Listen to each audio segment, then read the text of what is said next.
सहना भवतु सहनौ भुनक्तु सह वीर्यं करवावहै तेजस्विनावधीतमस्तु मा विद्विषावहै।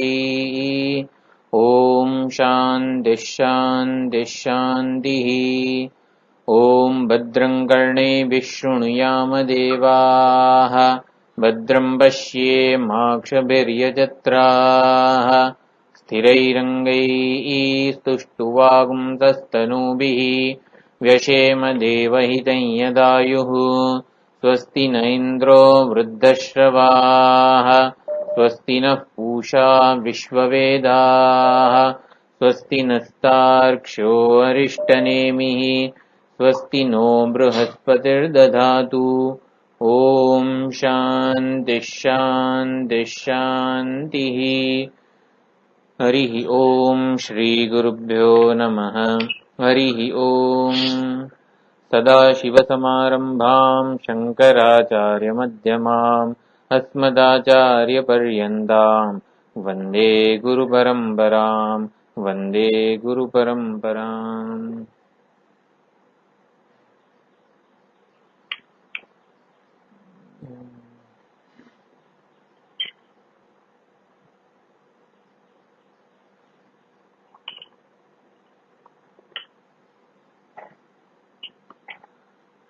तो मंत्र 3 नायमात्मा प्रवचनेन लभ्यः न मेधया न बहुना श्रुतेन यमेवैष वृणुते तेन लभ्यः तस्यैष आत्मा विवृणुते तनुं स्वाम्।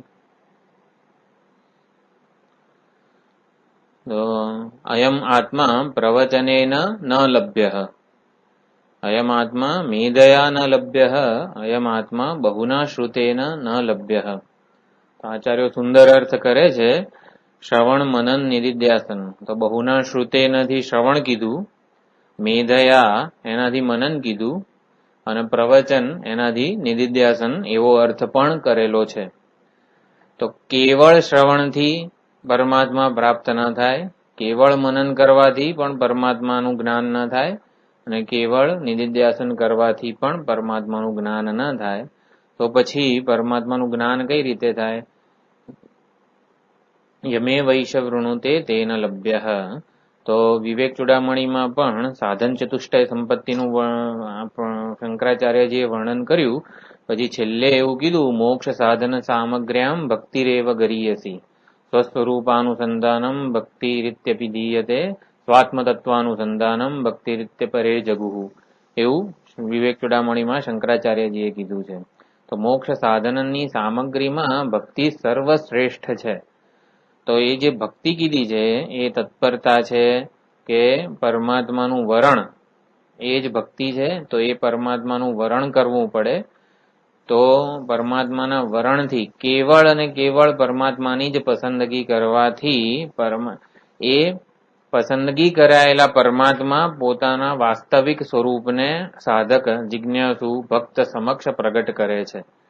પરમાત્માની પસંદગી થયેલી હોય એવા પસંદ કરાયેલા પરમાત્મા, જે પરમાત્માનું વરણ થયેલું છે, જે પરમાત્માને સમર્પિત છીએ એવો પરમાત્મા તેન લભ્યઃ એવા વરણ કરાયેલા પરમાત્મા વડે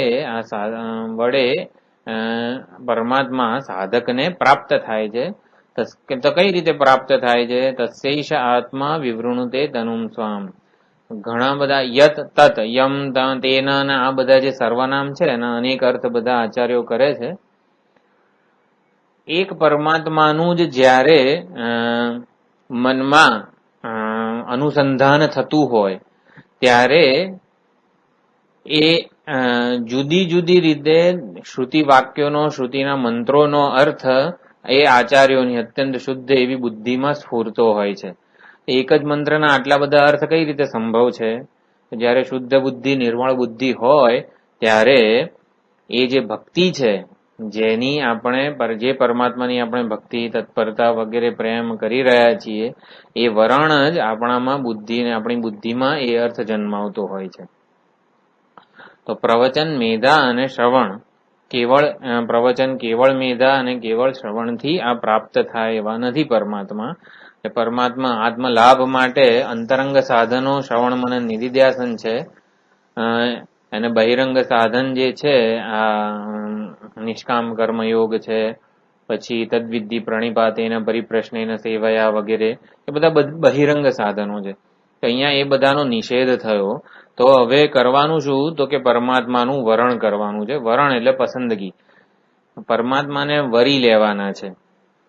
સર્વની બાદબાકી પૂર્વક એકની પસંદગી છે. સ્વયંવરમાં પણ અનેક રાજકુમારો હોય તો એકની પસંદગી ક્યારે થાય? જ્યારે એક સિવાયના બાકીના બધામાંથી આપણને વૈરાગ્ય હોય કે એ નહીં જોઈએ, નહીં જ જોઈએ એવો જ્યારે નિશ્ચય હોય ત્યારે એકની પસંદગી થાય. તો એવી અહીંયા પરમાત્માના વર્ણની વાત છે.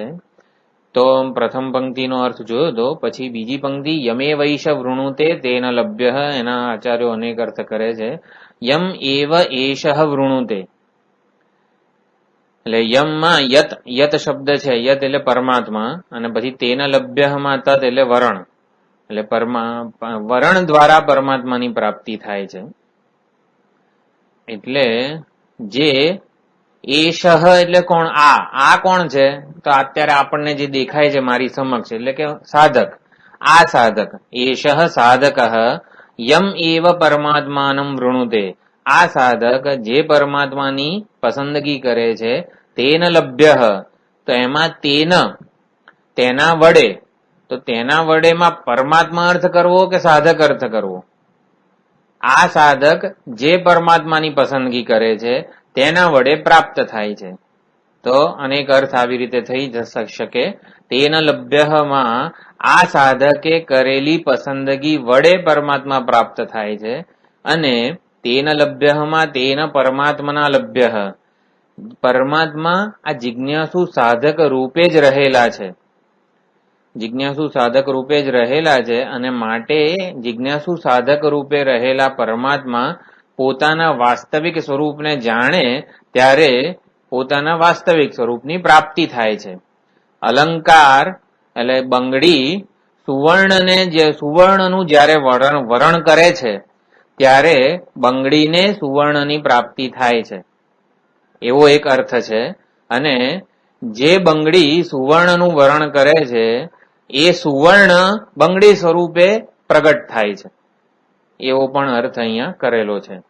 તો જે પરમાત્મા જિજ્ઞાસુ સાધક રૂપે જ રહેલા છે, એ જિજ્ઞાસુ સાધકે પરમાત્માનું વરણ કર્યું છે, આત્માનું વરણ કર્યું છે, એટલે પરમાત્માનું અભેદપૂર્વક અનુસંધાન કરી રહ્યો છે. અહીંયા વરણ શબ્દનો શંકરાચાર્યજી અર્થ અભેદપૂર્વકનું અનુસંધાન, કે મારામાં અને ઈશ્વરમાં, આત્મા અને પરમાત્મામાં, સાક્ષી અને બ્રહ્મમાં કોઈ ફરક નથી. સાક્ષી અને બ્રહ્મ બે શબ્દો છે ને, જેમ ઘડો અને વસ્ત્ર, જેમ ઘડો અને વસ્ત્ર બે જુદા જુદા શબ્દો છે અને બે જુદા જુદા પદાર્થ પણ છે, એવી રીતે સાક્ષી અને બ્રહ્મ બે જુદા જુદા શબ્દો છે. અથવા તો એવું કહીએ, પાણી અને જળ બે જુદા જુદા શબ્દો છે ને, પાણી અને જળ બે જુદા જુદા શબ્દો છે, છતાં પણ અર્થ વસ્તુ એકની એક જ છે. એવી રીતે સાક્ષી અને બ્રહ્મ બે જુદા જુદા શબ્દો છે, આત્મા અને પરમાત્મા, સાધક અને બ્રહ્મ કે પૂર્ણ જે સર્વાત્મા છે, એ બે જુદા જુદા શબ્દો છે. તો બંનેનો અર્થ જુદો જુદો જ થતો હશે ને. સાક્ષી અને બ્રહ્મ એનો અર્થ શું થાય? મીનિંગ. સાક્ષી શબ્દ બોલીએ ત્યારે આપણા મનમાં બુદ્ધિમાં શું જન્મે છે? બ્રહ્મ શબ્દ બોલીએ ત્યારે આપણી બુદ્ધિમાં શું જન્મે છે?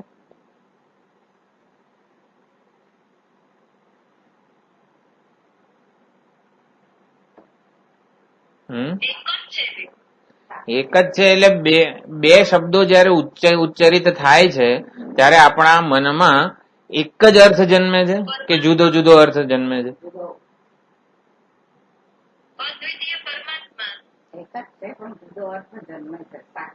એક જ છે પણ જુદો અર્થ જન્મે છે, એવું ખરું?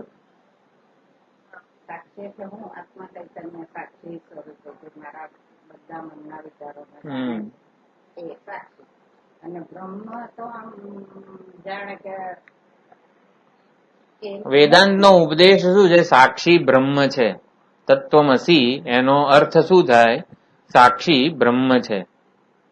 હવે પ્રત્યેગાત્મા પરમાત્મા છે, પ્રત્યેગાત્મા પૂર્ણ છે. એટલે સાક્ષી બ્રહ્મ છે એનો અર્થ શું છે? સાક્ષી જ્યારે શબ્દ બોલવામાં આવે ત્યારે એ એના અર્થમાં જે બુદ્ધિમાં અર્થ સ્ફુરે છે એમાં એક ઉપાધિનો સાક્ષી, એટલે કે ઉપાધિનો ખ્યાલ અંદર રહેલો છે. સાક્ષી શબ્દ બોલીએ ત્યારે એક શરીર ઇન્દ્રિય મન બુદ્ધિ રૂપી ઉપાધિનો ખ્યાલ સાક્ષીના અર્થમાં રહેલો છે.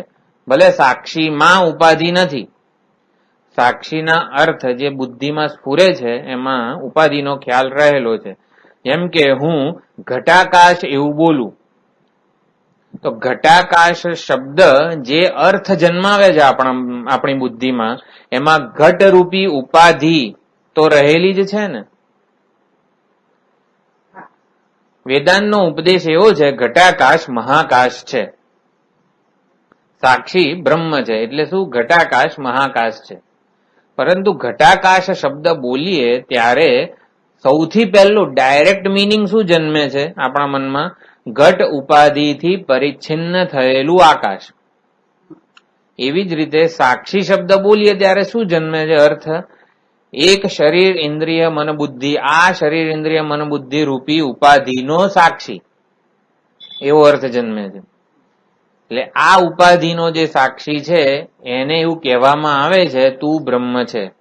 ઘડાની અંદર અથવા તો ઘડામાં પોતાને જે સીમિત માને છે એ ઘટાકાશને ઉપદેશ આપવામાં આવે છે કે તું મહાકાશ છે. એટલે કરવાનું શું છે? ઘટાકાશ મહાકાશ જ છે, સાક્ષી બ્રહ્મ જ છે. પોતાનામાં અર્થમાં જે ઉપાધિનો ખ્યાલ, ઘટરૂપી ઉપાધિનો ખ્યાલ સહિત ઘટાકાશ પોતાને જોઈ રહ્યું છે. ઘટાકાશ પોતાને ઘટરૂપી ઉપાધિના સંદર્ભમાં જોઈ રહ્યું છે. હવે એણે મહાકાશ તરીકે પોતાનો અર્થ જાણવો છે તો શું કરવાનું?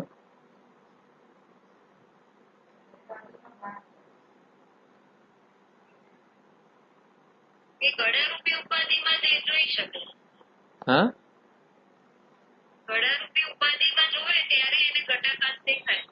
ઘટાકાશને ઉપદેશ આપ્યો તું મહાકાશ છે, એટલે કે ઘટરૂપી ઉપાધિના સંદર્ભમાં તું પોતાને ન જો. ઘટરૂપી ઉપાધિના સંદર્ભથી તું પોતાના વિશે નિર્ણયો ન સેવીશ. બરોબર? ઉપાધિનો બાદ કર એટલે શું? ઘટાકાશે કરવાનું શું? ઉપાધિનો બાદ કરવાનો એટલે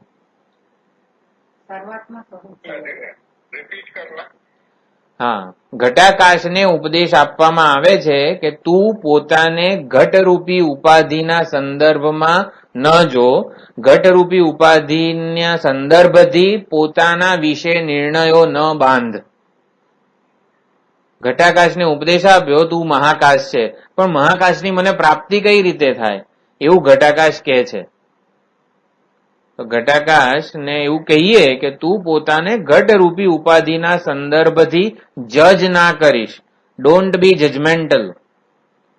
ઘટરૂપી ઉપાધિથી તું તારા સ્વરૂપનો નિર્ણય ના કર. તો પછી શું કરવાનું? ઘટાકાશે મહાકાશનું વરણ કરવાનું છે. યમે વૈશ વૃણુતે તેન લભ્ય. તો ઘટાકાશ મહાકાશનું વરણ કઈ રીતે કરે?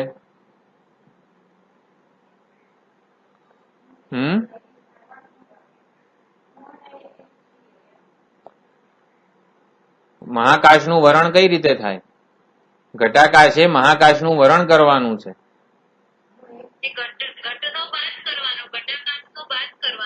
ઘટાકાશનો બાદ ના થાય.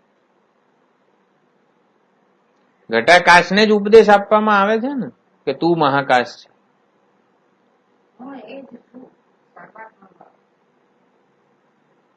ઉપદેશ શું આપ્યો? તું ઘટરૂપી ઉપાધિના સંદર્ભમાં પોતાના વિશે જજમેન્ટ ના લઈશ, પોતાના વિશે નિર્ણયો, અભિપ્રાયો, ખ્યાલો ન બાંધીશ. તો એકવાર આમ તો જો તું કોણ છે એમ. ઓલો ઘટાકાશમાં પોતાને જોઈ રહ્યું છે આકાશ, એટલે એને કે તું મહાકાશ છે. એટલે શું? તું પોતાના વાસ્તવિક સ્વરૂપને ઓળખ. ઘટ જ્યારે સર્જાયો નહોતો, ઘટરૂપી ઉપાધિ સર્જાઈ નહોતી, ત્યારે તું કોણ હતો? ત્યારે તું કેવો હતો? શરીરના સંદર્ભમાં તું પોતાને મર્યાદિત માને છે.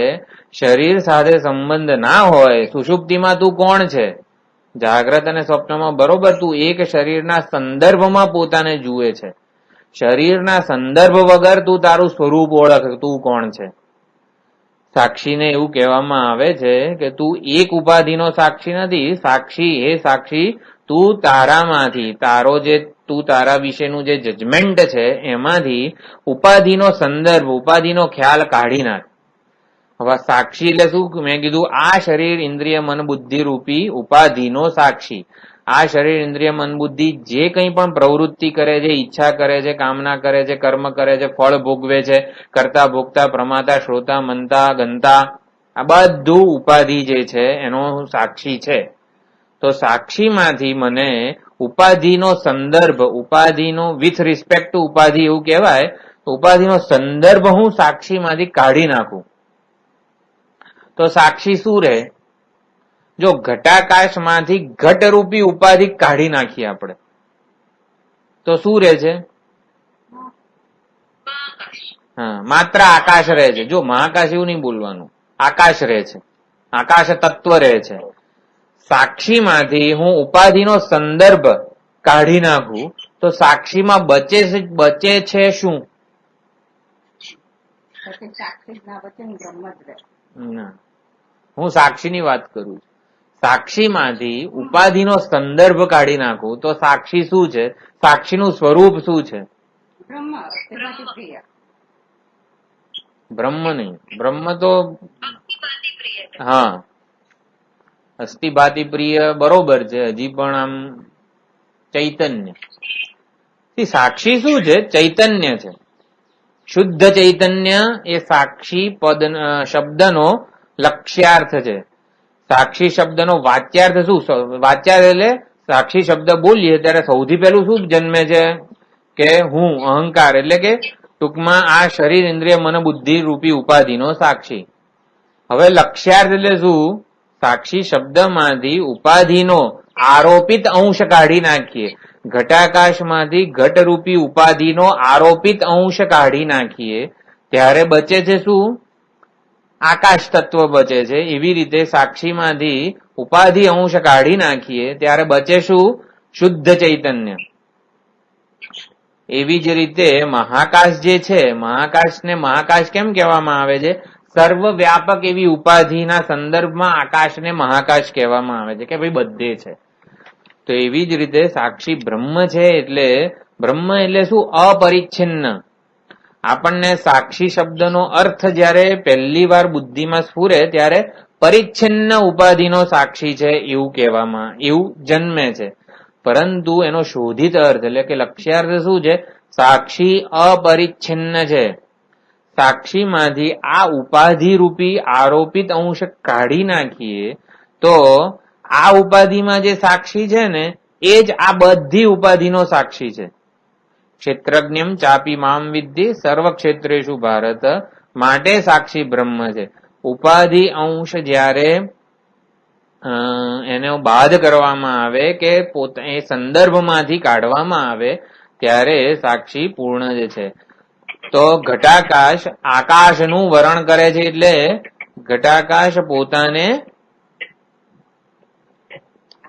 ઘટાકાશ મહાકાશનું વરણ કરે છે ત્યારે એને મહાકાશની પ્રાપ્તિ થાય છે. તો વરણ જયારે નહોતું કર્યું ત્યારે ઘટાકાશ મહાકાશ નહોતું હતું, તો પણ વરણ દ્વારા પ્રાપ્તિ થઈ છે. ઘટાકાશે શ્રવણ કર્યું, પ્રવચન કર્યું, મેધા દ્વારા એને પ્રાપ્તિ ના, એનાથી નહીં થાય. ઘટાકાશને મહાકાશની પ્રાપ્તિ કઈ રીતે થશે? મહાકાશના વરણથી થશે. તો મહાકાશનું વરણ જે છે એ શું છે ઘટાકાશ માટે?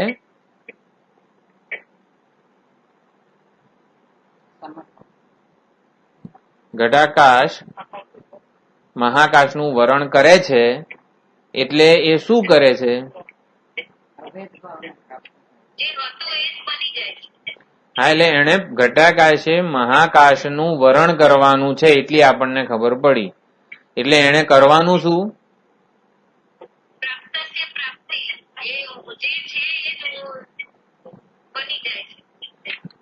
યમે વૈશ વૃણુતે તેન લભ્ય, મારે પરમાત્માનું વરણ કરવાનું છે એટલે મારે કરવાનું શું?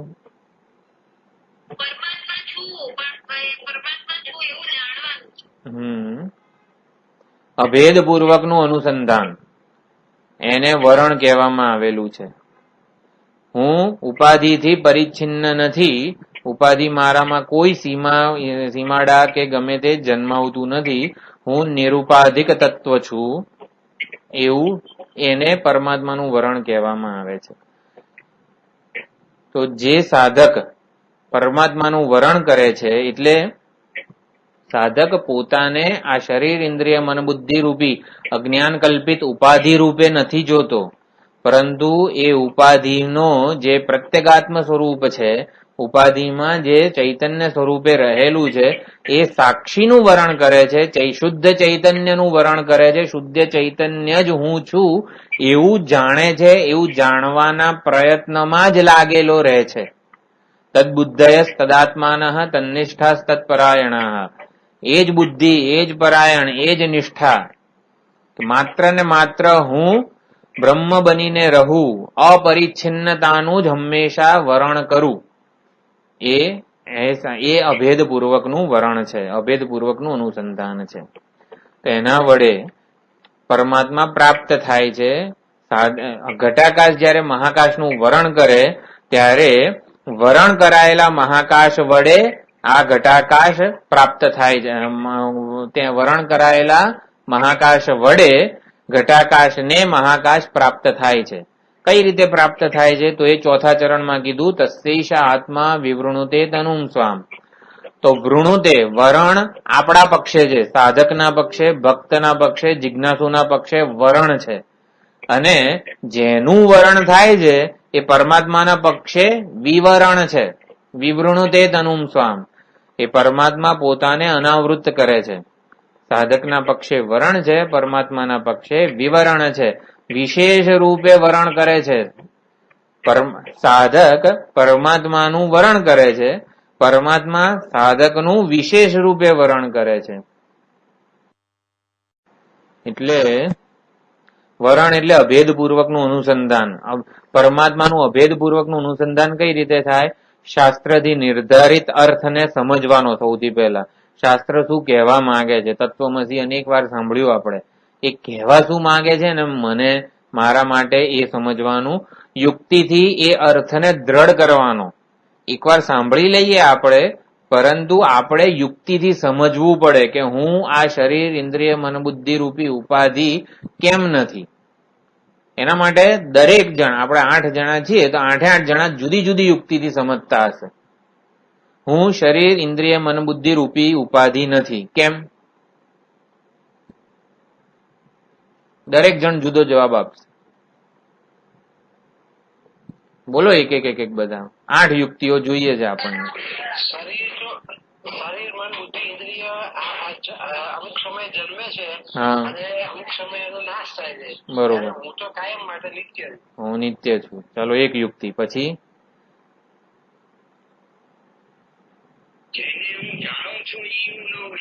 હા, સરસ. જે દૃશ્ય હોય એ કદાપી દ્રષ્ટા ના હોઈ શકે. બીજી યુક્તિ. પછી આપણને 8 યુક્તિ જોઈએ છે. પછી બાદ થઈ શકે છે.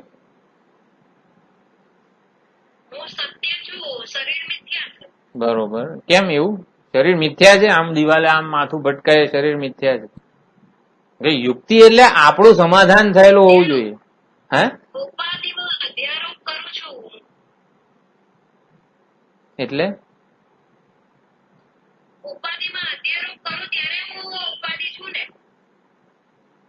ઉપાધિનો મારા પર અધ્યારોપ થાય છે એવું છે. સુવર્ણ જે છે એના ઉપર આકારનો અધ્યારોપ થાય ત્યારે બંગડી કહેવાય. સુષુપ્તિ અવસ્થાની અંદર આપણે હોઈએ છીએ અને આ શરીર મન બુદ્ધિ ઇન્દ્રિય કશું હોતું નથી. હા, ત્રીજું બાધ યોગ્ય છે. સુષુપ્તિમાં નથી રહેતું પણ હું રહું છું. પછી કઈક વિચારાય, આપણે યુક્તિ જોઈએ છે, આ જ સમજવાનું છે.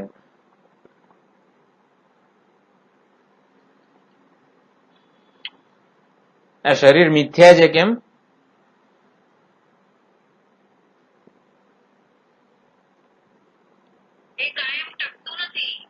કાયમ ટકતું નથી, બરોબર છે, પણ મિથ્યા છે એટલે સમજવાનું શું એમ? જન્મ થાય છે, મરણ થાય છે એટલે મિથ્યા. ષડ વિકારવાન છે, શાશ્વત નથી.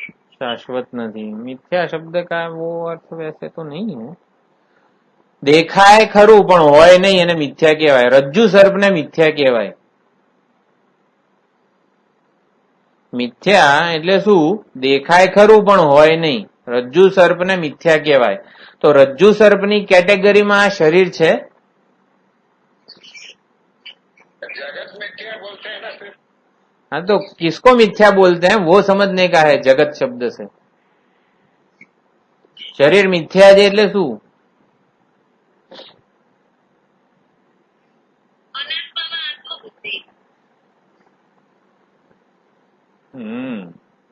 ચલો જો કે જુદે પાટે ગાડી ગઈ છે પણ વાંધો નહીં, સમજવાની સરસ વસ્તુ છે. મિથ્યા શબ્દ એટલે શું? દેખાય ખરું પણ હોય નહીં. આદ્યંતર રહિતત્વાત. શરીર એના જન્મ પહેલા હતું નહીં. વર્તમાને બી તત્તથા. શરીર એના જન્મ પહેલા નતું, મૃત્યુ પછી રહેવાનું નથી, વચ્ચે વચ્ચે દેખાય છે માટે મિથ્યા છે. પછી હજી મિથ્યા શબ્દનો અર્થ છે ને, હકીકતમાં દેખાય ખરું પણ હોય નહીં એને મિથ્યા કહેવાય. એટલે શું સમજવાનું? અલંકારો જે છે ને એ દેખાય ખરા પણ હોય નહીં. અલંકાર નામની વસ્તુ તમે શોધવા જાઓ ને, જેને અલંકાર નામની વસ્તુ આ જગતમાં છે જ નહીં. એટલે શું આટલા બધા લોકો પહેરે છે ને બંગડી, બુટ્ટી, અછોડો, હાર, કંઠી. વેદાંત કહે છે અલંકાર નામની વસ્તુ છે જ નહીં. અલંકારને મિથ્યા કહેવાય. દેખાય ખરું પણ અલંકાર રૂપે અલંકારનું અન્વેષણ કરવા જઈએ ત્યારે અલંકાર નામની વસ્તુ મળે નહીં. સુવર્ણ જ મળે. ઘડો મિથ્યા છે કેમ? ઘડા રૂપે ઘડામાં ઘડાનું અન્વેષણ કરવા જઈએ ત્યારે ઘડો ના મળે, માટી જ મળે, માટે ઘડો મિથ્યા છે. શરીરમાં શરીર રૂપે જ્યારે શરીરનું અન્વેષણ કરવા જઈએ ત્યારે શરીર મળતું નથી. શું મળે છે? હાડ, માંસ, ચામ, મળ, મૂત્ર, વિષ્ઠા આ બધું મળે છે, શરીર નથી મળતું. ખ્યાલ આવે છે? માટે શરીર મિથ્યા છે. એટલે દેખાય છે ને આવડું મોટું 100 કિલોનું શરીર છે ને, 100 કિલોનું શું છે? મળ, મૂત્ર, માંસ, વિષ્ઠા આ તે બધું છે, શરીર નથી. માટે શરીર મિથ્યા છે. આત્મા પણ છે, બ્રહ્મ પણ છે. હા,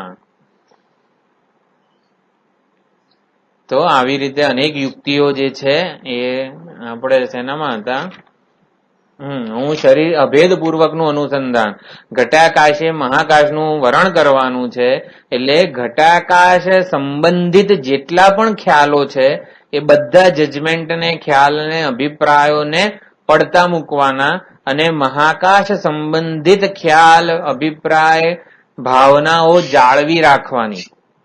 એક ઘડો હોય, બાજુમાં એક બીજો મોટો ઘડો આવી જાય ત્યારે ઘટાકાશ એકદમ પોતાને લઘુતા ગ્રંથિથી પીડાય. હા જો ને આ કેટલું સરસ ઘટાકાશ છે, હું તો જો ને કેવું છું. એટલે એ પોતાને ઘટાકાશ સંબંધિત ખ્યાલોથી જજ કરીને દુઃખી થવાનું કે પોતાને જજ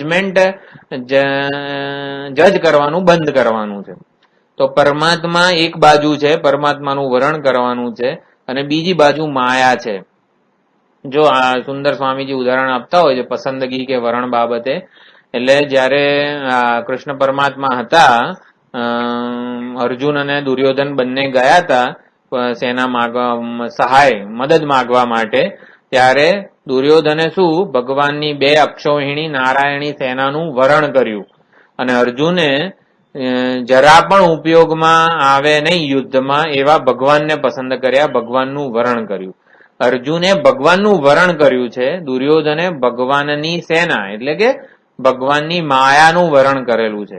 ભગવાનની માયા આપણને વ્યવહારમાં ઉપયોગી છે, વ્યવહારમાં પરમાત્મા જરા પણ ઉપયોગી નથી. અને માટે આપણે જાણે અજાણે માયાનું વરણ થઈ જાય છે. માયાનું વરણ એટલે શું? આપણે લાડુ, ચાલો આપણે લાડુ લઈએ તો લાડુ ગણેશ ચતુર્થી આવે છે તો લાડુ બનાવેલા હોય તો લાડુને જોઈને, અત્યારે કેરીની સિઝન ચાલે છે તો કેરીને કચ્છી કેસર કેરી ક્યારે આવવાની છે એ આવે ત્યારે ખાવાનું. આમ આપણે કચ્છી કેસર નામ સાંભળીને પણ આમ અંદરથી જીભમાં પાણી આવી જાય છે. એટલે હવે આપણે સાંભળ્યું યમે વૈષવ વૃણુતે તેન લભ્ય, એટલે આપણે કચ્છી કેસર, ઉનાળો આવે ત્યારે કેસર નહીં ખાવાની. ભાઈ હું તો પરમાત્માનું વરણ કરવાનું છે એટલે હવે હું કેરી નહીં ખાઉં, એવું એવું નહીં. સ્વામીજીને કહીએ હમણાં એવું નહીં સ્વામીજી.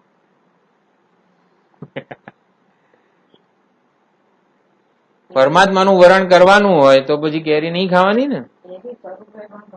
કેરી સ્વરૂપે પરમાત્મા છે એમ, એવું ના ચાલે. શું કરવાનું? પરમાત્માનું વરણ કરવાનું છે. કેરી ના મળે તો હું દુખી એવું નહીં. પણ મળે ત્યારે આનંદ ભોગવવાનું કહ્યું છે. એવું કઈ કોઈએ નથી કીધું. જે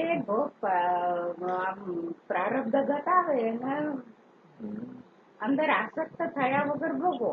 આસક્ત થયા વગર ભોગવો એ બરોબર છે. કોઈ પણ ભગવાનની જે માયા એટલે દૃશ્ય પ્રપંચ અને ઉપાધિ, આને ભગવાનની માયા કહેવાય. આ ઉપાધિ અને સમગ્ર દૃશ્ય પ્રપંચ મારામાં ભોગતા જન્માવે, સુખનો સાધક જન્માવે.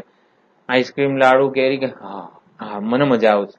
એટલે આવું જે થાય છે ને ત્યારે પરમાત્માની માયાની પસંદગી થઈ ગઈ કહેવાય. પરમાત્માનું વરણ એટલે શું આપણે સમજી રહ્યા છીએ. તો પરમાત્માનું વરણ કરવાનું હોય તો આ દૃશ્ય પ્રપંચને જોવાનો જ નહીં, એમાં એને કઈ ઉપભોગ નહીં કરવાનો, કશું જ નહીં કરવાનું એવું નહીં. પરંતુ કોઈ પણ વસ્તુ હોય એ મારામાં ભોગતા જન્માવવામાં સમર્થ થઈ જાય તો પછી, સુખનો સાધક જન્માવવામાં સમર્થ થઈ જાય તો પછી એનું વરણ કરી લીધું કહેવાય. સુખનો સાધક ન જન્માવે. કોઈ પણ વસ્તુ મારામાં સુખનો સાધક ક્યારે ના જન્માવે? જો લાડુ આવે ને ત્યારે ભોગતા જન્મી જાય છે અને એટલે એ લાડુને જોઈને સુખપૂર્વક લાડુ સાથે જોડાય છે. તો સુખની આશાથી જયારે દૃશ્ય વસ્તુઓ સાથે જોડાઈએ છીએ ત્યારે એનું વરણ થઈ જાય છે. તો સુખની આપણે વિચાર કર્યો તો સુખના સાધન તરીકે નહીં પણ ભૂખના સાધન તરીકે પણ આપણે એ વસ્તુને, જગતને જોઈ શકીએ છીએ. સુખ કે રસ માટે હું કેવળ પરમાત્મા પર આધારિત હોઉં. પરમાત્માનું નામ, સંકીર્તન, શ્રવણ, કથા, ગુણગાન વગેરે બધું થતું હોય તો એના માટે હું ઝાલ્યો ના રહું, તરત એની પસંદગી કરી લઉં. શ્રેય અને પ્રેયની વિચારણા, શ્રેય અને પ્રેયની પસંદગી પણ આ જ છે. શ્રેયની પસંદગી એટલે શ્રેયનું વરણ કરવાનું. કઈ રીતે? પ્રેય અને શ્રેય સાથે ઉપસ્થિત થતા હોય ત્યારે વરણ હું શ્રેયનું કરું, વરણ પ્રેયનું નથી કરવાનું.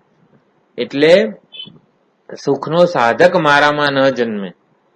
એટલે કે હું મને પોતાને સુખ વગરનો જ્યારે માનું ને ત્યારે જ મને સુખ બહાર જણાય છે.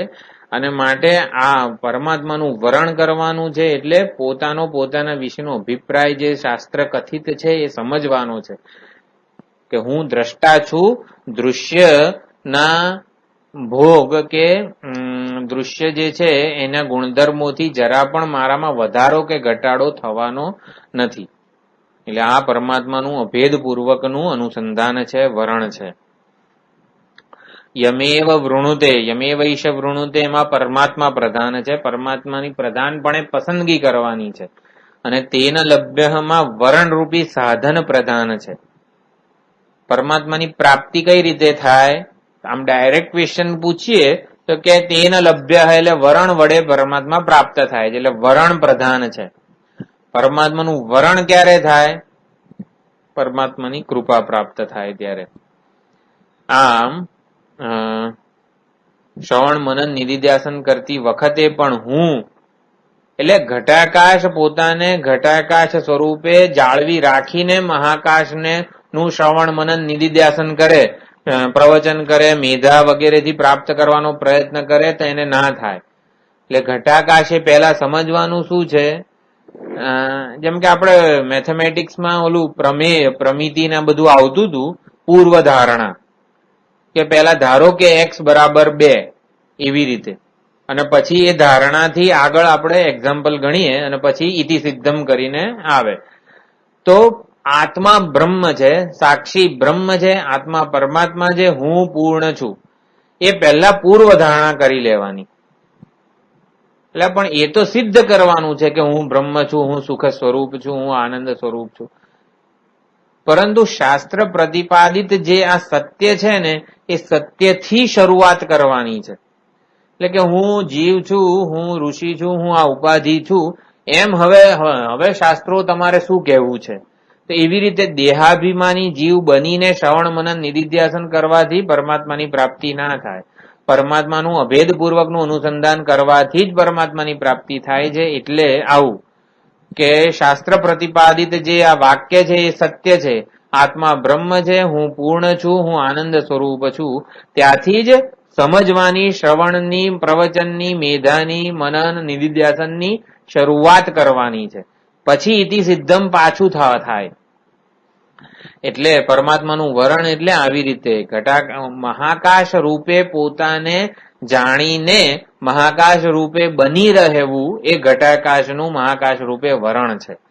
તો આવી રીતે અભેદમાં પ્રતિષ્ઠિત થવા માટે એના સંસ્કાર વારંવાર અભેદના સંસ્કારને દ્રઢ કરવાના છે. અભેદના સંસ્કારને દ્રઢ કરવાના છે એટલે હું ઘટાકાશ નથી, મહાકાશ છું. એમ હું આ ઉપાધિ પરિચ્છિન્ન એવું ચૈતન્ય નથી. ઉપાધિ પરિચ્છિન્ન નથી, પણ ઉપાધિથી અપરિચ્છિન્ન એવું નિરુપાધિક ચૈતન્ય છું, એવું જાણવાનું, સમજવાનું છે. તો નમી દયા ન બહુના શ્રુત. આ કઈ રીતે 4 સ્ટેપમાં સ્વાધ્યાય, પછી બોધ એટલે કે અનુભવ. પહેલા તો સ્વાધ્યાય, આપણે આ જે શાસ્ત્રો જે કહેવા માંગીએ છીએ એનો સ્વાધ્યાય કરીએ. પછી બોધ એટલે કે એ પ્રમાણેનો અનુભવ કરતા જઈએ કે હા ખરેખર હું આ દૃશ્ય એવી ઉપાધિ નથી. પછી આચરણ, જે સમજ જે છે, જે અનુભવ છે, એ પ્રમાણે જીવીએ આપણે. હા, કે દૃશ્યને જોઈને મારામાં આસક્તિ ઉત્પન્ન થાય એ યોગ્ય નથી. કેમ? કારણ કે હું દ્રષ્ટા છું, દૃશ્યનું અધિષ્ઠાન છું. આ એનું આચરણ છે. અને પછી પ્રવચન એટલે નિધિધ્યાસન, દ્રષ્ટા સ્વરૂપે જ બનીને રહું. તો મેધા, પ્રજ્ઞા, બુદ્ધિ, મનીષા, ધિષ્ણા, ધી, મતિહિ, આ બધા સમાનાર્થી શબ્દો છે. તો મેધ્ર હિંસાયામ એવો ધાતુ છે. તો મનન અને યુક્તિ પ્રયુક્તિમાં નિપુણ હોય ને એને મેધા કહેવામાં આવે છે. મનન કરવામાં, યુક્તિ પ્રયુક્તિમાં નિપુણ હોવું એને મેધા કહેવામાં આવે છે. અને ગ્રંથદર્થ ધારણ શક્તિ પણ છે મેધા. પછી પ્રજ્ઞા એટલે વસ્તુ પરિચ્છેદક બુદ્ધિ. વસ્તુનું વિશ્લેષણ કરવામાં જે બુદ્ધિ વૃત્તિ વપરાય છે. જેમ કે આપણે કીધું ઘટ શું છે, તો આપણે હમણાં વિચાર કર્યો ને કે ઘટમાં ઘટનું ઘટ સ્વરૂપે અન્વેષણ કરવામાં આવે ત્યારે ઘડો નહીં મળે, માટી મળશે. તો એ જે આપણે વિચાર્યું ને એ પ્રજ્ઞા છે. કે વસ્તુનો પરિચ્છેદ, એનું વિશ્લેષણ કરે કે હા ચલો આ વસ્તુમાં શું છે, તો કે અસ્થિભાતિ પ્રિય છે. તો આ પેન છે તો એ અસ્થિભાતિ પ્રિય છે, નામ અને રૂપ એના પર અધ્યારોપિત છે. તો આને પ્રજ્ઞા કહેવાય. અનેક બધા અર્થ છે મેધા પ્રજ્ઞા. તો મેધા એટલે મનન, શ્રવણ એટલે શ્રુતેન, અને પ્રવચન એટલે નિધિધ્યાસન. પ્રવચન એટલે પ્રકૃષ્ટ વચન. પ્રકૃષ્ટ વચન એટલે પ્રકૃષ્ટ વાણી એટલે શું? નિધિધ્યાસન રૂપી પ્રકૃષ્ટ વાણી. એક આ અર્થ થાય છે. પછી પરમાત્માનું વરણ જે હતું એ આપણે વિચાર કર્યો કે ઘટાકાશ મહાકાશનું વરણ ક્યારે કરી શકે? જ્યારે ઘટાકાશ પોતાને ઘટરૂપી ઉપાધિથી જજ કરવાનું બંધ કરે અને પોતાના વાસ્તવિક સ્વરૂપનું અન્વેષણ કરે, શાસ્ત્ર દ્વારા સમજવાનો પ્રયત્ન કરે કે હું ખરેખર ઘટરૂપી ઉપાધિ નથી, ઘટરૂપી ઉપાધિમાં પરિચ્છિન્ન નથી, ઘટરૂપી ઉપાધિથી મારામાં કોઈ વધારો ઘટાડો કે ગુણ આધાન કે દોષ અપનયન કશું થવાનું નથી મારામાં. તો એના માટે અદ્વૈતના સંસ્કાર દ્રઢ કરવા પડે. યમે વૈશ વૃણુતે તેન લભ્ય. તો અદ્વૈતના સંસ્કાર હે પરમાત્મા આપની કૃપાથી જ દ્રઢ થાય છે. અદ્વૈતના સંસ્કાર દ્રઢ કરવામાં કેવળ પરમાત્માની કૃપા જ સાધન છે. એટલે પરમાત્માની કૃપા એટલે શું? પરમાત્માની પ્રસન્નતા. પરમાત્માની પ્રસન્નતા એટલે શું? પરમાત્મા પ્રસન્ન થયા હોય એવું ક્યારે લાગે આપણને? આપણે સારું કામ કર્યું હોય, સત્કાર્ય કર્યું હોય, પુણ્ય કર્મ સત્કર્મ કર્યું હોય ત્યારે લાગે. પછી હા, નિષ્કામતા સૌથી અગત્યની છે. નિષ્કામ હોઈશું ને ત્યારે પરમાત્મા પ્રસન્ન થાય આપણામાં. નિષ્કામ કર્મયોગ ભક્તિ યોગ થી પરમાત્મા પ્રસન્ન થાય. હમણાં જ એક ઉદાહરણ આપ્યું હતું. એક પંડિતજી આવી રીતે કથા શ્રવણ વગેરે બધું કરાવતા હતા. તો અનેક બધી કથા શ્રવણ વગેરેમાં સત્સંગનો બધાને લાભ આપ્યો. પછી એમનું શરીર શાંત થયું ત્યારે ઉપર સ્વર્ગમાં ગયા. તો ચિત્રગુપ્ત આવી રીતે ચોપડો લઈને બેઠો છો. હા, તમને સ્વર્ગ અને નરક શું આપીએ આમ બધું જોતો હતો. આટલા કર્મો કર્યા છે, આટલા કર્મો. એટલે કે શું કરો? હા, સૌથી પહેલા તો પંડિત શું તમારું નામ શું કર્યું છે ત્યાં પૃથ્વીલોક ઉપર? તો કે મેં આટલી બધી કથાઓ કરી છે. મેં આમ તમે મને જાણતા નથી, આટલી બધી કથાઓ કરી છે. ભગવાનનું નામ સંકીર્તન કેટલું બધું કર્યું છે, કરાવ્યું છે. એમ તમે મને જાણતા નથી, ચંદ્રગુપ્તને એ કહે છે. એટલે કે એ બધું તો તમારું આ બધી શું કહેવાય તમારી પ્રતિષ્ઠા સત્તા આ બધું તો પૃથ્વીલોકમાં હોય, અહીંયા કશું એવું ના હોય. એટલે એમ કરીને શું કર્યું છે પછી એ ચિત્રગુપ્ત ચોપડામાં જોતો હતો. એટલે આમ શરૂઆતમાં પહેલું પાનું, પછી બીજું પાનું. એટલે પંડિતજી એવું કહે છે શરૂઆતનું બધું ના જોશો, શરૂઆતમાં તો બધું અજ્ઞાની જીવ જેવી રીતે કહેવાય એવું જ. પછી તમે પાછળના બધા પાના જુઓ કે કેટલું બધું સત્કર્મ કર્યા છે, કેટલી બધું કથા શ્રવણ ને આ તે બધું કર્યું છે. તમે બધું પાછળથી જુઓ, આગળનું બધું ના જુઓ એમ. એટલે ચિત્રગુપ્તને એવું કીધું કે પાછળ જુઓ કેટલા બધા સત્કર્મો કર્યા છે. તો આમ ચિત્રગુપ્ત આમ બધા પાના આમ બધા આમ તેમ ફેરવે છે. આમાં કઈ મજા તો છે નહીં. સત્કર્મો તો છે પણ એમાં તો હું કરું છું એવું અભિમાન બધું છે કે આમાં તમે અહંકારના અભિમાન વગર શું કર્યું છે એ હું જોઉં છું. તો એવું તો થોડું આગળના થોડા છે એમાં તમારું અહંકારનું અભિમાન નહોતું. એટલે એ જ ટૂંકમાં તમારી મૂડી છે, તમારું એ પ્રમાણે તમારી ગતિ થશે. એટલે વાત એમ છે કે ઈશ્વર સમર્પિત જીવન જે છે એ જ અગત્યનું છે સત્કર્મો કરતા પણ. એટલે સત્કર્મો પણ ઈશ્વર સમર્પિત, ઈશ્વરાર્પણ બુદ્ધિથી જ કરવાના છે, નિષ્કામ ભાવે જ કરવાના છે. તો જ એ આપણા દુરિત કે પાપ વગેરેનો નાશ કરશે અને આપણી આધ્યાત્મિક ઉન્નતિ કરશે. કેવળ સત્કર્મો, સકામ ભાવે સત્કર્મો આધ્યાત્મિક ઉન્નતિ ના કરી શકે. નિષ્કામ ભાવે થયેલા સત્કર્મો જ આ આધ્યાત્મિક ઉન્નતિ કરાવે છે. એટલે નિષ્કામ ઈશ્વર પ્રસન્ન થાય ત્યારે ઈશ્વર પ્રસન્ન થાય ને ત્યારે જેમ કે નાનું બાળક હોય એના દાદાના ખોળામાં બેસી જાય અને દાદાને પ્રસન્ન કરે ત્યારે દાદાને તો ખબર છે કે એ બાળકને શું જોઈએ છે. એમ આપણે વિચાર કર્યો તો ઈશ્વર સમર્પિત જે જીવન છે એમાં ભલે સાધકની ઈશ્વર વિશેની સમજ પરિપક્વ ના હોય, ઈશ્વર કોણ છે, ઈશ્વરના સાચા વાસ્તવિક સ્વરૂપનું જ્ઞાન ભલે એને ના હોય ભક્તને, સાધકને, પણ ભગવાનને તો ખબર છે ને કે આ માણસ અહંકાર વિના નિષ્કામ ભાવે મને સમર્પિત જીવન જીવી રહ્યો છે. માટે ઈશ્વર પોતે સર્વજ્ઞ છે, સર્વસમર્થ છે. માટે ઈશ્વર બ્રહ્મ સ્વરૂપે પ્રગટ થાય છે એ સાધક માટે. આ જ પરમાત્માના વરણનો લાભ છે. પરમાત્માનું વરણ કરીએ પણ પરમાત્માનું જ્ઞાન ના હોય તો શું વરણ કરીએ? પણ પરમાત્માને તો ખબર છે કે આ સાધકે મારું વરણ કરેલું છે, માટે પરમાત્મા પ્રગટ થાય છે. એટલે આપણામાંથી અત્યારે આપણે શું ઘટાકાશમાં બે અંશ છે, ઘટરૂપી ઉપાધિ છે અને આકાશ અંશ પણ છે. તો ઘટરૂપી ઉપાધિ કે ઘટરૂપી અંશનું એને વરણ નથી કરવાનું, પણ આકાશરૂપી જે તત્વ છે એનું એને વરણ કરવાનું છે. એમ આપણામાં પણ શરીર, ઇન્દ્રિય, મન, બુદ્ધિ, અહંકાર એક અંશ છે આપણા વ્યક્તિત્વનો, અને એક ચૈતન્ય કે સાક્ષી અંશ પણ છે. તો આપણે પરમાત્માનું સાક્ષી રૂપે વરણ કરવાનું છે. જુઓ, પરમાત્માનું વરણ એટલે હવે ઘટાકાશ ને બંગડી ને સુવર્ણમાં તો આપણે સમજી જઈએ કે ભાઈ બંગડીએ સુવર્ણનું વરણ કરવાનું છે. તો પણ મારામાં મારે શું કરવાનું છે? મારે શું વરણ કરવાનું છે? પરમાત્માનું વરણ એટલે સાક્ષી રૂપે અનુસંધાન હું સતત મારું કરું. મારી આ ઉપાધિ અંશ જે છે એમાં પણ હું સાક્ષી અંશનું જ વરણ કરેવું હંમેશા. સાક્ષી રૂપે જ મને જાણું, સાક્ષી રૂપે જ મારો સર્વ વ્યવહાર હોય, ત્યારે એ સાક્ષી રૂપે રહેલા પરમાત્મા પ્રસન્ન થાય છે અને પોતાના બ્રહ્મ સ્વરૂપને પ્રગટ કરે છે. આ સમજવાનું છે.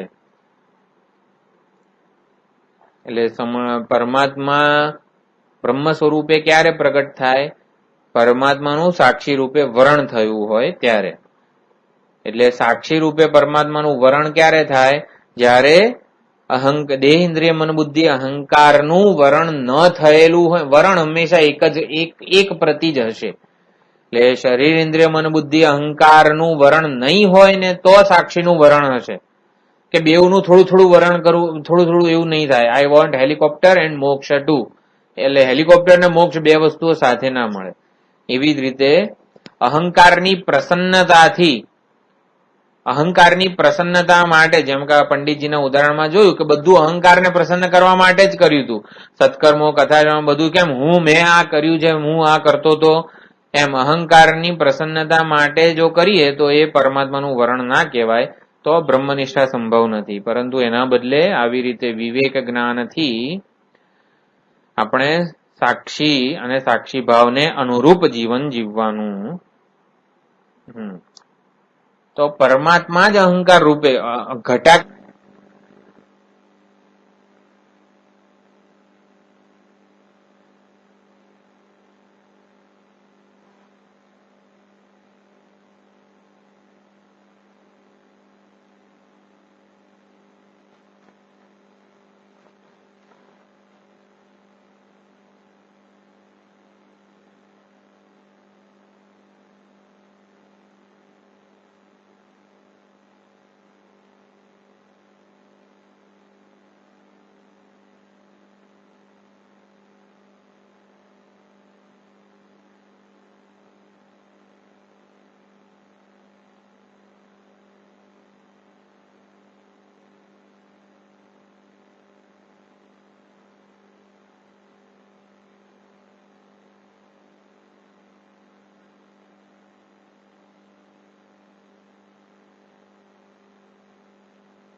પરમાત્મા પોતાના બ્રહ્મ સ્વરૂપનું વિવરણ કરે છે, અનાવૃત કરે છે. તો પરમાત્મા આવૃત કઈ રીતે થયેલા છે? પરમાત્મા કોઈ પડદો હોય એની પાછળ આવૃત થયેલા છે. તો એવી રીતે શું છે? પડદો શું છે? હવે આમાં પડદાની પાછળ પરમાત્મા હોય તો પરમાત્મા આવૃત થયેલા છે, માટે પરમાત્મા પછી પડદો ખોલીને પોતાને અનાવૃત કરે. હવે એવું નથી. અહીંયા પડદો અને પરમાત્મા બે જુદા હોય ને એવું નથી. તો અજ્ઞાન રૂપી વસ્ત્ર જે છે એના ઉપર કાર્ય સુંદર ઉદાહરણ આપેલું છે મહેશાનંદ ગિરિજીએ. અજ્ઞાન રૂપી વસ્ત્રથી સચ્ચિદાનંદ સ્વરૂપ પરમાત્મા આવૃત થયેલા છે. એટલે અજ્ઞાન રૂપી વસ્ત્ર જે છે ને એના ઉપર જ અનેકવિધ ચિત્ર વિચિત્ર ભાત, રંગ, રંગીન બધું છે. અત્યંત મનોહર છે. તો અજ્ઞાન રૂપી વસ્ત્ર છે અને એના ઉપર આ ચિત્ર વિચિત્ર રંગીન ભાત વાળું જે છે એ જગત રૂપી કાર્ય છે. અને જીવ આ ચિત્રોથી મોહિત થઈ જાય છે. વસ્ત્રની અંદર શું છે ને એનું એને ધ્યાન નથી. કેમ? વસ્ત્રની ઉપરની જે ભાત છે, રંગ છે, અનેકવિધ આકારો છે એમાં એ એટલો મોહિત થઈ જાય છે એને જોવામાં કે વસ્ત્ર એ પારદર્શક વસ્ત્રની પાછળ એ કોના લીધે આ બધા ચિત્રો દેખાઈ રહ્યા છે ને એનું એને નોંધ લઈ શકતો નથી. એટલે જેમ કે ઓલું ચિત્ર દોરેલા હોય, ઘડો છે, પટ છે વગેરે અનેક બધા મોબાઈલ ને લેપટોપ ને ટૂંકમાં જેટલું પણ છે આ બધું ચિત્રો દેખાય છે ને એનાથી એ સત ચિત અને આનંદ રૂપની ઉપેક્ષા કરી નાખે છે. આકારમાં આકૃષ્ટ થઈ જાય ત્યારે આકાર જેનો છે ને એની ઉપેક્ષા થઈ જાય છે. એટલે મિથ્યા શું છે? આકાર, આકૃતિ અંશ મિથ્યા છે. આકૃતિ અંશ મિથ્યા છે. આકૃતિ જેની છે ને એ સચ્ચિદાનંદ સ્વરૂપ પરમાત્મા જ છે. એટલે પરમાત્માના અલ્પ અલ્પ એવા ચિત્ર વિચિત્રના દર્શન કરે છે ને માટે મોહિત થઈ જાય છે. સમગ્ર દર્શન કરે જ્યારે ચિત્ર વિચિત્ર વગરના સમગ્ર સચ્ચિદાનંદ સ્વરૂપના દર્શન કેવળ અને કેવળ ઈશ્વર કૃપાથી જ થાય છે. અને માટે સાક્ષીનું વરણ થશે તો સાક્ષીનો અનુગ્રહ થશે અને પરમાત્મા આ અનુગ્રહથી પોતાના સ્વરૂપનું વાસ્તવિક સ્વરૂપનું વિવરણ કરી નાખે છે. પરમાત્મા ક્યારે? હવે સાધકે પરમાત્માનું વરણ કર્યું એ આપણે સમજ્યા છીએ, કઈ રીતે કરવાનું અભેદપૂર્વકનું અનુસંધાન. એવી જ રીતે પરમાત્મા સાધકનું વરણ કરે છે, પસંદગી કરે છે. પરમાત્મા સાધકની પસંદગી કરે છે. કઈ રીતે સાધકની? મહાકાશ ઘટાકાશની પસંદગી કઈ રીતે કરે?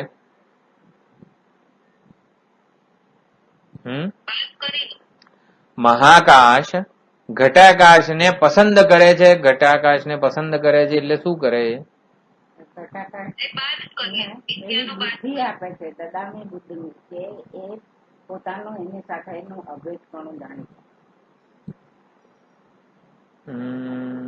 થોડુંક હજી દદામી બુદ્ધિ યોગમ તમ યેન મામ ઉપયાંતિ તે તેષામેવાનુકંપાર્થમ અહમ અજ્ઞાનજમ તમઃ નાશયામી આત્મભાવસ્થઃ જ્ઞાનદીપેન ભાસ્વતા. પછી એવું કંઈક પોતાનું અભેદપણું એ જાણે છે મહાકાશ સાથે. એટલે જીવ પોતાને બ્રહ્મ રૂપે પરમાત્મા છે, ઈશ્વર છે, ગુરુ છે, એ આ ભક્તનું જિજ્ઞાસુનું વરણ કરે છે.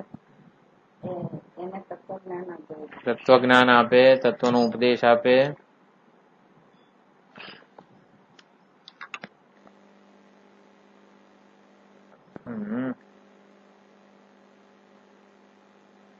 કૃપા થયેલી છે. પરમાત્મા સાધકનું, ગુરુ શિષ્યનું, ભગવાન ભક્તનું વરણ કરે છે. તસ્યૈષ આત્મા વિવૃણુતે તનુમ સ્વામી સમજી રહ્યા છીએ આપણે. તો કઈ રીતે વરણ કરે? ગુરુ શિષ્યનું કઈ રીતે વરણ કરે? ભગવાન ભક્તનું કઈ રીતે વરણ કરે? પરમાત્મા આ સાધકનું વરણ કઈ રીતે કરે છે? પોતાના વાસ્તવિક સ્વરૂપને પ્રગટ કરે છે એની દ્વારા. વાસ્તવિક સ્વરૂપે પ્રગટ કરે છે એટલે આમ જો મહાકાશ ઘટાકાશનું વરણ કરે છે એટલે મહાકાશ પોતાના અનંત અપરિચ્છિન્ન સ્વરૂપને ઘટાકાશ આગળ પ્રગટ કરે છે. આમ ઘટાકાશ એવું ને એવું રે અને પછી મહાકાશ પોતાના અપરિચ્છિન્ન ને પ્રગટ કરે. ઘટાકાશ બાધિત થાય. હા ના બરોબર છે. ઘટાકાશમાં હું અપરિચ્છિન્ન મહાકાશ છું એવું જન્માવે એ પરમાત્માનું વિવરણ છે. ગુરુ શિષ્યમાં બ્રહ્માકાર વૃત્તિ જન્માવે એ ગુરુનું શિષ્ય પ્રતિ વરણ છે. તત્વબોધના આ ઉપદેશના પરિણામે એવી તત્વ દ્રષ્ટિ પ્રાપ્ત કરાવે, સમત્વ દ્રષ્ટિ પ્રાપ્ત કરાવે અને ભગવાન ભક્તનું વરણ કરે. ભગવાન ભક્તના હૃદયમાં અજ્ઞાન દીપક જે છે એને જ્ઞાન દીપક પ્રજ્વાલિત કરે, અજ્ઞાન રૂપી નિદ્રામાંથી એને જગાડે. એટલે હું રૂપે પ્રગટ થાય ને એ પરમાત્માનું વિવરણ છે. પરમાત્માનું પણ વરણ છે. પરમાત્મા સાધકની પસંદગી હું રૂપે જ કરે છે. ખ્યાલ આવ્યો? મહાકાશ ઘટાકાશના હું રૂપે પ્રગટ થાય છે. એવી રીતે ભક્ત ભગવાન જિજ્ઞાસુ સાધકના માં અખંડાકાર વૃત્તિ કહો કે એવી રીતે હું બ્રહ્મ છું, હું અપરિચ્છિન્ન છું એવી રીતે પ્રગટ થાય છે અને પોતાના વાસ્તવિક સ્વરૂપનું અનાવરણ કરે છે. તો સુંદર આ અર્થ છે. બસ આપણે બધા આવી રીતે એક આ પરમાત્માના અપરિચ્છિન્ન સ્વરૂપનું જ વરણ કરીએ, એ જ આપણું જીવન બની રહે એવી પરમાત્માને પ્રાર્થના કરીએ. પરમાત્માની પ્રાર્થનાથી પરમાત્માની કૃપા અનુગ્રહ પ્રાપ્ત થાય, જેથી પરમાત્માની પસંદગી અભેદપૂર્વકનું અનુસંધાન ચાલુ રહે અને પરમાત્માની કૃપા પ્રાપ્ત થાય, જેથી અભેદના સંસ્કાર દ્રઢ થતા જાય અને દ્રઢતમ બની રહે, અભેદના સંસ્કાર ચાલુ રહે, એને જીવીએ આપણે એવી પરમાત્માને પ્રાર્થના. ઓમ પૂર્ણમદ પૂર્ણમિદમ પૂર્ણાત પૂર્ણમુદચ્યતે પૂર્ણસ્ય પૂર્ણમાદાય પૂર્ણમેવાવશિષ્યતે. ઓમ શાંતિ શાંતિ શાંતિ. હરિ ઓમ શ્રી ગુરુભ્યો નમઃ. હરિ ઓમ. ગુરુવાર